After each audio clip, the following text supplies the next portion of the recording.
Hello and welcome to my talk, OpenTelemetry and Epsagon, a love story in 3 acts. When we started Epsagon 4 years ago, this was the team, and we used proprietary SDKs and proprietary protocol. Today, we are a part of Cisco, and we build a new product that supports OpenTelemetry natively. We contribute code to OpenTelemetry repositories on a day-to-day basis. If you want to use open source projects as a part of your solution, this talk is for you. I will explain how we got from where we started to where we are today, on the mistakes that we made along the way, and what you can learn from them. First, a little bit about myself. I'm Yosef Arbiv. I am married to Adi, and I'm the father of 3 adorable kids.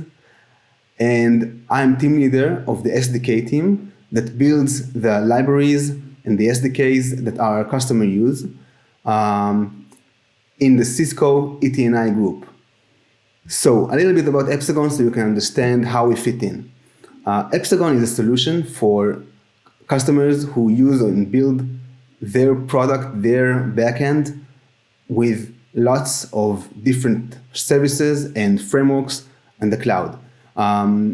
As you can see, in such cases, it can be very hard to keep track of what you have and who talks to who. So this is where Epsagon comes to help.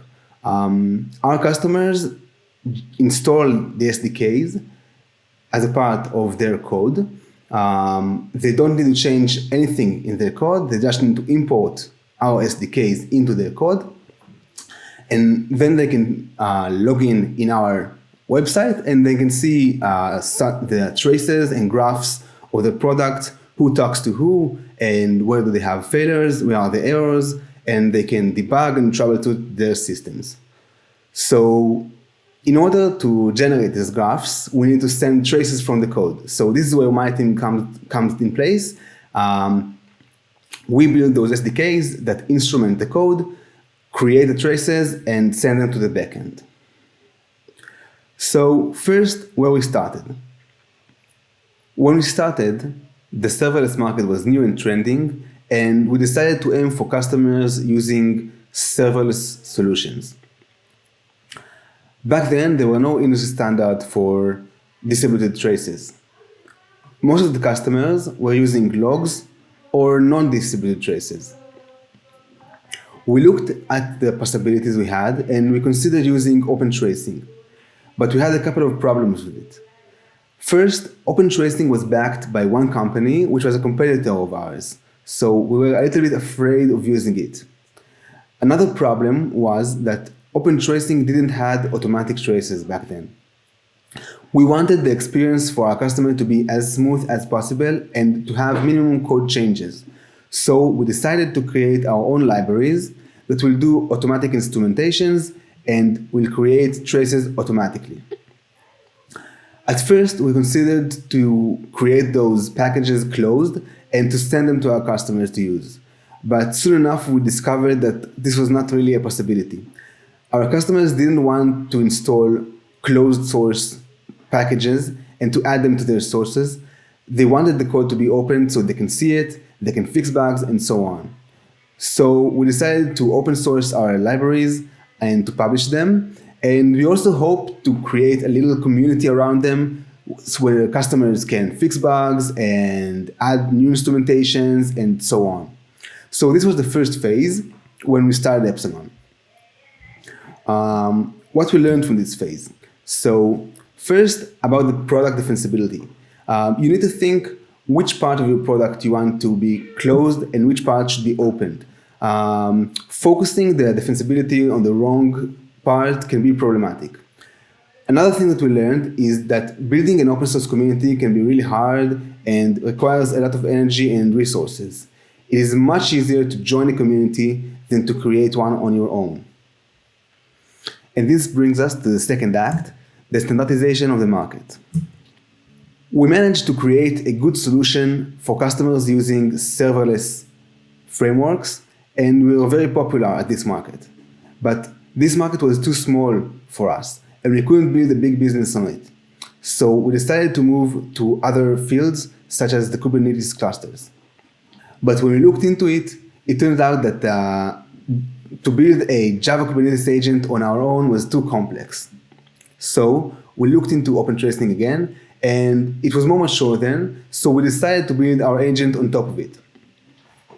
So we decided to take some code from OpenTracing libraries and to add the code that was needed for our solution, and to add some changes, to add the tracing protocol that we needed, and so on.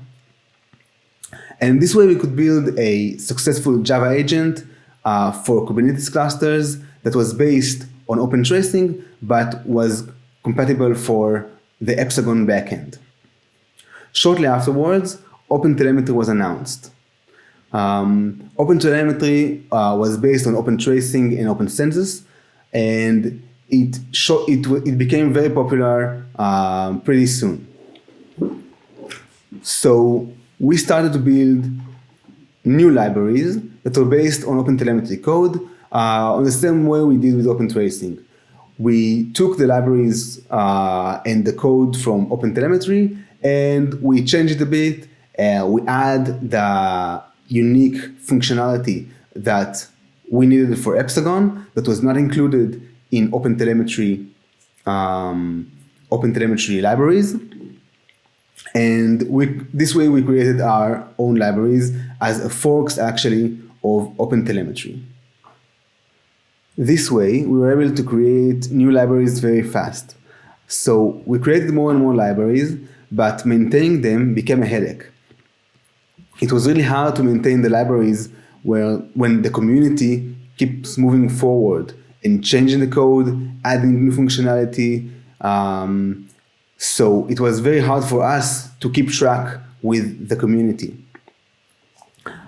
Which brings me to the lesson learned. So first, forks are really hard to maintain because you can't really keep updating your code with changes and additional code that the community added. So I really suggest not to use forks when possible.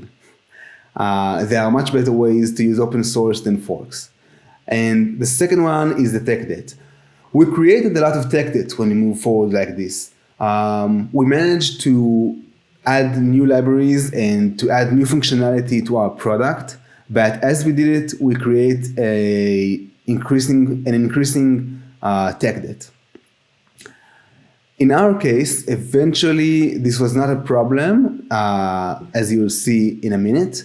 But in other cases, it can be really problematic. So this is something that should be considered. Again, for some cases, it can be actually good to create a tech debt because you keep growing your product and you move forward and you add new functionality and new features. So it can be great, but growing the tech debt without control over it can be a problem. And these problems brought us to the third phase, joining the OpenTelemetry community and joining Cisco. As we had more and more forks, the overhead became too big, and we understand that this was not really scalable and we can't move on like this. We also had more customers talking about OpenTelemetry, and customers that were using OpenTelemetry in their code, they wanted to see OpenTelemetry traces together with Epsagon traces in Epsagon backend. So to answer this need, we decided to create a small experiment with a Java agent. We built a new agent that was not based on OpenTelemetry as a fork, but as a distribution of OpenTelemetry, meaning that we used OpenTelemetry as a package and created more functionality on top of it.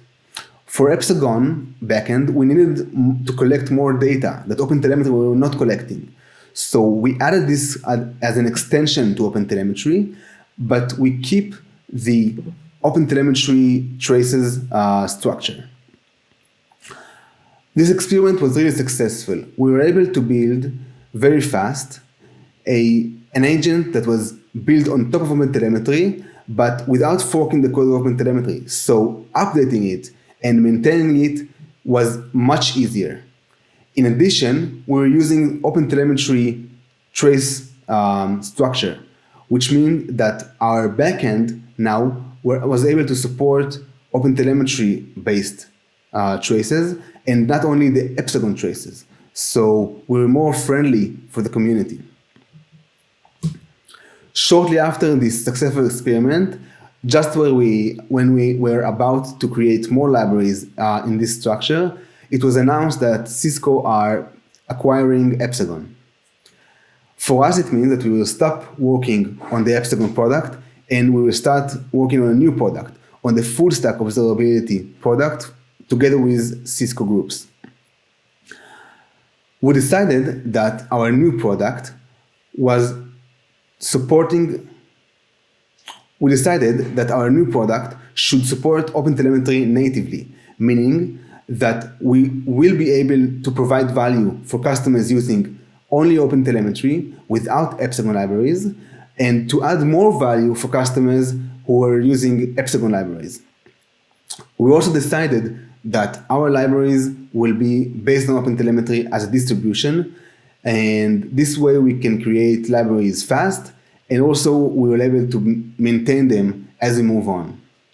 As we moved into this phase, we also joined the community, meaning that we started to contribute code, to add new features, and to fix bugs in OpenTelemetry projects. Joining the OpenTelemetry community was a great experience. First, we grouped with AppDynamics team and other teams at Cisco who were already contributing and working with OpenTelemetry. They had a lot of experience with OpenTelemetry code, and we learned a lot from them. We met new maintainers of OpenTelemetry, and we worked together with them, learning from them, asking them questions, and understanding how the community works and what we need to do in order to fit in. I can also say that being a part of OpenTelemetry community is great for the developers in my team. We love to be a part of something bigger and to be able to contribute back to the community. Being a part of a growing open source community brings lots of value to the developers in my team, and this is very important as well. In the future, we hope to be a significant part of the OpenTelemetry community. We aim to contribute as much as possible from our distributions back to the community. This way, we want OpenTelemetry to be a major part of our full stack observability solution for our customers at Cisco. Thank you for joining me. If you have any questions, feel free to reach out at Twitter, LinkedIn, or Discord. Thank you and see you there. Bye.